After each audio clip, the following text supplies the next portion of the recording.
ఒక బిడ్డ పుట్టిన సంవత్సరం తర్వాత వచ్చే అదే రోజున చేసే వేడుక పుట్టినరోజు. ఆ బిడ్డ 100 సంవత్సరములు ఆయురారోగ్యాలతో జీవించాలని ఆశించి, దీవించి జరిపించే వేడుక పుట్టినరోజు.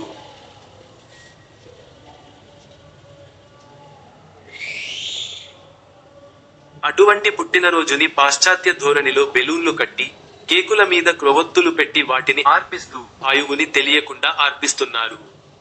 లక్షల్లో అర్థం లేని ఖర్చులు పెట్టి అవసరానికి మించి అందర్నీ ఆహ్వానించి కళ్యాణ మంటపం, కన్వెన్షన్లలో డెకరేషన్ చేసి, భోజనాలు పెట్టి, మిగిలిన ఆహార పదార్థాల్ని మున్సిపాలిటీ వారికి చెత్తను పెంచి, ఆహార భద్రతకి ఆటంకం కలిగిస్తూ వాతావరణాన్ని కలుషితం చేస్తూ, ఎంతో డబ్బు అర్థం పర్థం లేకుండా ఖర్చు చేసి ఆ బిడ్డ జీవితాన్ని 100 ఏండ్లకు చేరకుండా చేస్తున్నారు.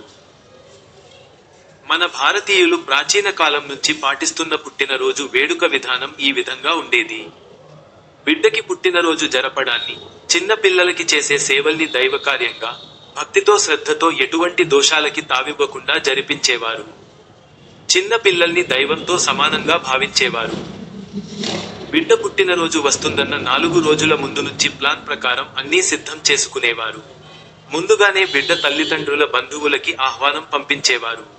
మొట్టమొదటి పుట్టినరోజుని ఎంతో భక్తితో, సంతోషంతో జరిపించేవారు. బిడ్డకి నూతన వస్త్రములు కొని, ఇల్లంతా ముందు రోజున మామిడి తోరణాలతో, ముగ్గులతో అలంకరించేవారు. ఇంటి ముందు ఆవుపేడతో అలికి ముగ్గులు వేసి, గడపలన్నింటికీ పసుపు రాసి కుంకుమ బొట్లు పెట్టేవారు. ఈ విధంగా చేయడం వలన దేవతల్ని ఆహ్వానించినట్లవుతుంది. ఆ రోజు తెల్లవారు జామునే బిడ్డని నిద్రలేపి తాతగార్లు, మామ్మ, అమ్మమ్మ మరియు ఇతర పెద్ద వారిచే తలకి నూనె పెట్టించేవారు. తరువాత బిడ్డకి అభ్యంగాన స్నానం చేయించి శుభ్రంగా తుడిచి, తలకి జలుబు రాకుండా సాంబ్రాణి ధూపం వేసేవారు. తరువాత బిడ్డకి కొత్త దుస్తులు ధరింపచేసి ముఖానికి తిలకం పెట్టి అలంకరించి, తరువాత ఇంట్లో ఉన్న దైవానికి ప్రార్థింపచేసి, ఒక ఆసనంలో కూర్చోబెట్టి హారతి ఇచ్చి తద్వారా దైవాశీస్సులు అందచేసి, పెద్ద ముతైదువులని సాక్షాత్తు అమ్మవారి స్వరూపంగా భావించి వారి దీవెనలని అందించేవారు. అందరూ అక్షింతలు వేసి ఆయురారోగ్యాలతో నిండు 100 ఏళ్లు జీవించాలని మనస్ఫూర్తిగా దీవించేవారు. తరువాత భగవంతునికి నైవేద్యం పెట్టిన పాయసాన్ని ప్రసాదంగా బిడ్డకి శాస్త్రంగా తినిపించేవారు. తరువాత దేవాలయానికి తీసుకెళ్లి దైవదర్శనం చేయించేవారు.